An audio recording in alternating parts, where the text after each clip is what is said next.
Bienvenue dans cette vidéo sur Autocrat. Donc aujourd'hui, on va parler de cette extension de Google Sheet qui permet de fusionner des documents de façon automatisée. Donc le fonctionnement est assez simple. Vous avez un fichier Google Sheet sur lequel vous allez avoir différentes lignes et un modèle de document dans Google Doc. L'idée de cette extension, c'est de fusionner les différentes lignes dans des documents à travers cette extension qui s'appelle Autocrat.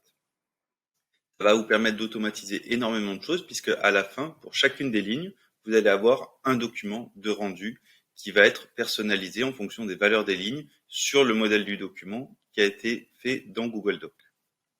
Donc l'idée est juste là de pouvoir automatiser les choses et pour éviter de travailler directement dans un Google Sheet, ce qu'on va avoir, c'est au-dessus, on va avoir un formulaire qui permet de saisir différentes valeurs qui vont ensuite être processées par Autocrat pour vous générer un document personnalisé final que vous allez pouvoir utiliser. J'ai dans un premier temps un document Google Doc que vous pouvez voir ici sur lequel j'ai un contrat et on peut voir que j'ai mis des placeholders, donc des champs qui vont être remplacés. Donc j'ai tout d'abord le nom de mon client qui apparaît plusieurs fois dans le document. Vous avez sûrement déjà eu ça dans un document, vous avez plusieurs fois une occurrence qui réapparaît, donc c'est toujours un peu compliqué à modifier puisqu'il faut faire des recherchés et remplacer tout le temps. Donc j'ai le nom de son client, l'adresse de mon client, la date et le lieu de la signature. Donc en fait, j'ai 4 variables que je vais essayer d'automatiser avec Autocrat pour que ce document soit généré avec les bonnes valeurs. Donc ça, c'est mon document, ce qui sert de template. Donc c'est un document Google Doc que vous pouvez voir ici. À côté, j'ai fait un formulaire Google Form, du coup avec 4 variables aussi, enfin 4 champs à saisir, qui sont les mêmes que j'ai dans mon document Google Doc. Donc j'ai le nom de mon client, mon adresse, que je retrouve ici, nom de client et adresse. Ce que je vais faire maintenant, pour pouvoir avoir mon Google Sheet associé, je vais cliquer sur Réponse. Et là, vous avez une petite icône qui permet de créer la feuille de calcul associée, donc le fichier Google Sheet associé à ce formulaire. Dès que j'aurai une réponse saisie dans le formulaire, elle va s'ajouter ici, qui est tout à fait standard à Google Forms. Vous voyez, si je remplis mon formulaire là, je vais mettre nom de mon client, par exemple La Poste, adresse 5 rue de la Poste, à Montpellier. La date, on est le 22/11/2020 et le lieu de la signature, on va mettre Montpellier aussi. Quand j'enregistre ici, j'ai quelque chose qui est assez standard, c'est que j'ai les valeurs qui sont saisies. Et l'idée dans Autocrat, ça va être maintenant, depuis ces lignes-là, de créer un Google Doc associé avec les valeurs que le nom de mon client, ce soit La Poste. Donc la seule chose qui me reste à faire maintenant, c'est configurer Autocrat. Donc ça se trouve dans les modules complémentaires. Donc soit vous l'ajoutez en faisant télécharger des modules complémentaires ou chercher Autocrat, soit vous l'avez déjà installé comme moi. Je clique sur Launch et je vais avoir un job à créer dans Autocrat. Donc en fait, j'ai une petite modale qui est affichée sur lequel je dois suivre en fait, le wizard pour créer ce job. Donc je vais tout d'abord lui donner un nom, création de mon contrat par exemple. Je clique sur Next. Donc là, il me demande le template, quel est le modèle Google Doc associé. Donc c'est exemple de contrat. Donc je vais cliquer sur mon drive et je vais accéder là forcément à mon drive et je vais taper, bon, je le retrouve direct ici parce que c'est le dernier, mais je peux faire une recherche de mes documents. Je le sélectionne, donc j'ai mon template Google Doc associé. Je clique sur Next et là j'ai une étape qui est extrêmement importante qui est le mapping des champs. C'est-à-dire qu'il a trouvé des champs à remplir dans le document. Donc en fait, il a trouvé nom du client, adresse du client, date. Et je peux ici saisir quelle est la valeur de ma colonne, donc des colonnes qui sont derrière, qui correspondent à ce que je veux saisir. Donc là, je vérifie que ce soit bien OK. Et ce qu'il y a, c'est que je peux avoir en fait des noms de variables. J'aurais pu mettre ici nom de client et j'aurais eu des variables différentes entre là et là. Moi, j'ai utilisé exactement les mêmes, mais ça peut vous arriver de ne pas avoir exactement les mêmes. Donc, il faut faire le mapping entre votre document et les colonnes trouvées. Donc là, je vérifie que toutes les colonnes sont bonnes. et je clique sur Next.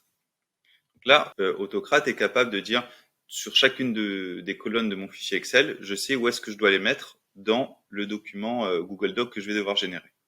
Je saisis le nom de mon fichier, donc je vais l'appeler contrat, et je peux faire du nommage automatique en cliquant sur nom du client. Ça me l'a copié dans le presse-papier et je peux le coller comme ça, ce sera contrat et le nom du client qui sera dynamique aussi. Et je vais faire un Google Doc. Donc là, ce qui va se passer, c'est que quand le job va tourner, ça va me créer un nouveau Google Doc qui s'appelle contrat, le nom du client, avec les valeurs remplies. Donc je clique sur Next. Je choisis où est-ce que je l'enregistre là dans mon Drive, mais vous pouvez le mettre dans une arborescence de votre Drive spécifique. Je peux, si je souhaite, créer des dossiers dynamiquement, c'est-à-dire que selon une date ou selon le nom d'un client, je pourrais les ranger automatiquement dans un dossier. Donc c'est une utilisation un peu plus avancée qu'on va pas voir là, mais ça vous permet d'avoir un classement un peu plus précis. Et là, j'ai les conditions de merge. Donc j'ai forcément une condition ajoutée, le fait que ma colonne rodateur soit non vide, donc c'est-à-dire que je saisis ça, là c'est à partir de la deuxième ligne, et la troisième ligne, comme le rodateur est vide, le Autocrat ne va pas tourner, parce que sinon il va faire toutes les colonnes de mon fichier Excel. Donc il faut que vous rajoutiez une première condition, mais vous pourriez imaginer générer un document que si la personne est à Montpellier ou que si la personne est à Paris, et vous pourriez avoir différentes conditions de merge, donc c'est-à-dire que Autocrat passe sur cette ligne-là. Je clique sur Next, et là, j'ai une possibilité d'envoyer le document par email ou pas, c'est-à-dire que soit ça peut le générer et il est créé dans mon Drive, soit en plus de le générer, ça peut envoyer un email à une personne. Donc là, ce que je dis, c'est que je vais le créer, puis je vais en profiter pour me l'envoyer. Je vais m'envoyer à moi-même l'email. Comme ça, si un collègue saisit un contrat, je serai au courant, et là, je vais pouvoir me mettre un sujet nouveau contrat. Et je vais, encore une fois, utiliser les champs dynamiques qui vont me permettre de mettre le nom du client. Je ne saisis pas le contenu du mail, mais je clique sur Next. Et ensuite, je dois définir quand est-ce que le Autocrat doit tourner. Donc, soit il tourne à chaque validation d'un formulaire, ce qui est le mieux. Donc, dès qu'un formulaire est saisi, ça lance un job pour pouvoir le traiter directement. Et je peux aussi imaginer le faire tourner toutes les heures, parce que je peux, encore une fois, imaginer que je ne remplis pas ce fichier Excel uniquement à travers un Google Form. Je pourrais le faire à la main, et puis une heure après, ça viendrait faire le job. Je clique sur Save, et là j'ai terminé. Donc j'ai en fait toute la configuration qui est terminée, et on va lancer le job Autocrat. Donc je vais cliquer sur Play, mais chose qui va se faire soit toutes les heures, soit à la validation d'un formulaire, et je clique sur Play. Donc là, j'ai des colonnes qui vont être ajoutées parce que c'est le premier setup, mais ensuite elles seront automatisées, qui sont en fait les documents qui vont être générés derrière. Et actuellement, il y a le job qui est en train de tourner, et c'est en train de me créer un fichier Google Doc avec les valeurs de mon formulaire. J'ai juste à cliquer ici, et je me retrouve avec mon contrat prêt à l'emploi pour la poste, avec les champs qui sont déjà tous pré-remplis. Et je n'ai plus qu'à imprimer ou à vérifier le document pour l'enregistrer à PDF. Donc de quelque chose qui me durait à peu près 10 minutes à faire pour créer ce contrat, je suis maintenant à 3 secondes, c'est-à-dire que vous allez voir, je vais en créer un nouveau en remplissant juste le formulaire à nouveau. Donc je vais ressaisir mon formulaire. Donc maintenant ça va être mon client, allez, on va mettre Choose It, ce sera plus simple. Donc 425 rue Alfred Nobel à Montpellier, toujours le 22/11/2020, et le lieu de la signature, ça va être Montpellier. Donc voilà, je viens de finir de créer mon contrat, j'ai ma nouvelle ligne qui vient d'être ajoutée, et mon job qui va tourner dans quelques secondes, voilà, qui est en train de démarrer. Vous voyez, la création de ce contrat, c'est à peu près 15 secondes, 20 secondes maintenant. Bon, j'avais toutes les valeurs, mais il faut imaginer que c'est beaucoup plus rapide que ce que vous faisiez avant quand vous dupliquiez un fichier pour faire un rechercher remplacer. Voilà, j'ai mon contrat qui est prêt à l'emploi. J'espère que cette vidéo vous permettra d'automatiser pas mal de choses dans vos documents pour pouvoir être plus efficace au quotidien.